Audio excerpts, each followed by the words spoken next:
អ្នកទាំងអស់គ្នានេះមិនមែនជាសម្លេងដែលថតនៅក្នុងរឿងទេនេះគឺជាសម្លេងដែលខាងជនជាតិថៃបានដាក់បង្ហឺឡើងដើម្បីឲ្យអ្នកភូមិដែលរស់នៅក្នុងតំបន់ព្រំដែនមានការភ័យខ្លាចពួកជនជាតិមួយនេះពិតជាមានគំនិតថោកទាបខ្លាំងមែនទែនដែលប្រើគ្រប់កលល្បិចដើម្បីទៅចង់បានដីរបស់ពួកយើងសុខចិត្តប្រើសម្លេងខ្មោចសម្លេងឆ្កែលូកបង្ហឺ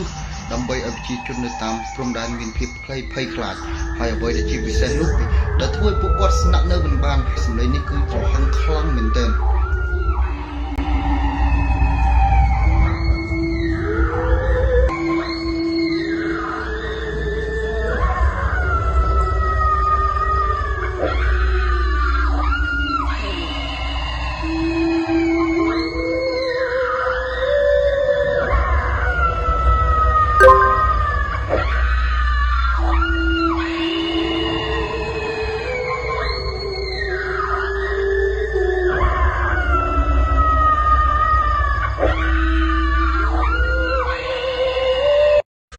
Việt Nam trong tụng địa Cộng hòa Tha, từពួកមេ